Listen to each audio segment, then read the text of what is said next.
Welcome you all.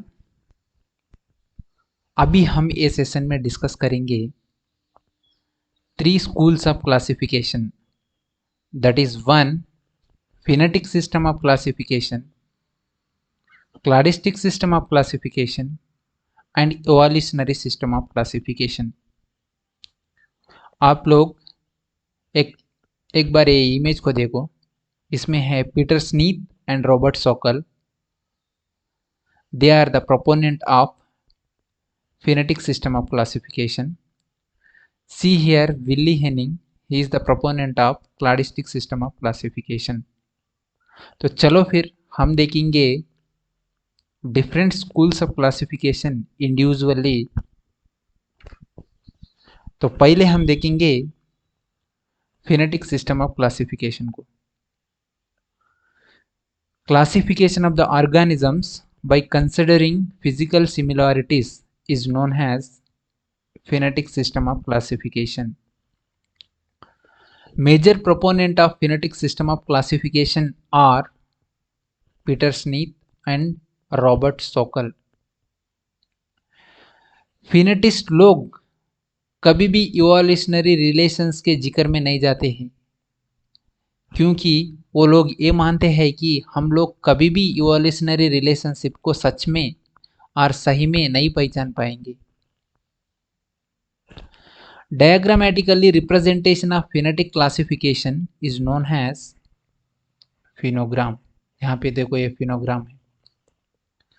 Phenogram, it is a diagram constructed on the basis of numerical analysis of phonetic data, that is a character present है, a character absent है, like that।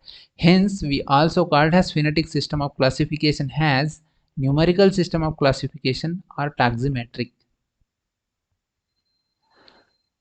This classification system considers plesiomorphy and sympplesiomorphy to construct phenogram, that is it considers ancestral characters to construct a phenogram।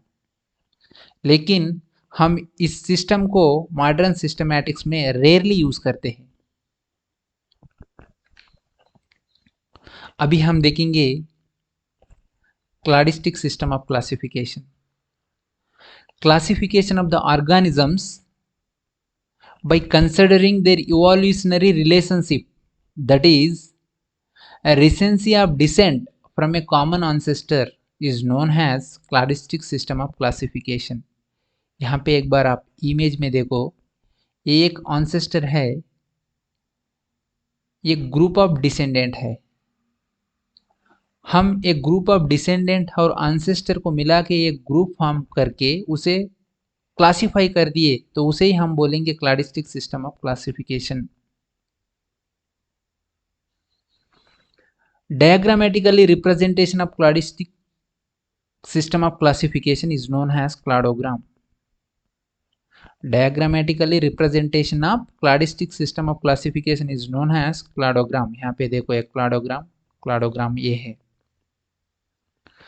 This classification system considers epomorphy and synepomorphy, that is derived character or new characters to construct cladogram।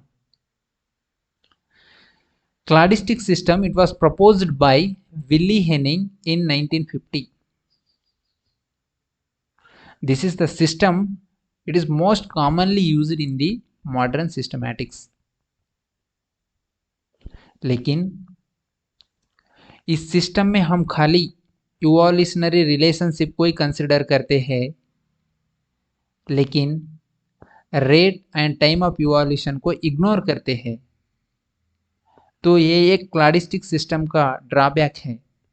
इसके कारण ही देखो, ये birds है ना, हम birds को class Reptilia में रखा है। एक्चुअली इसे तो हम क्लास एउस में रखने का था, लेकिन ये क्लाडिस्टिक सिस्टम ऑफ क्लासिफिकेशन का ड्रॉबैक होने के कारण हम बर्ड्स को रेप्टिलिया क्लास में रखा है। तो अभी हम देखेंगे evolutionary system of classification. This is the synthesis of both, that is phonetic and cladistic system of classification, and this system considers rate and time of evolution for classifying the organisms। इसके कारण तो यहाँ देखो, birds को हम separate group Aves में classify किया है। क्यों बोले तो evolutionary system of classification rate of evolution को कंसिडर करता है ऑर्गेनिजम्स को क्लासिफाई करने के लिए। इसके लिए हम रेप्टिलिया ग्रुप से निकाल के बर्ड्स को एव्स ग्रुप में रखा है। ये है इवोल्यूशनरी सिस्टम का पॉजिटिवनेस एंड परफेक्टनेस।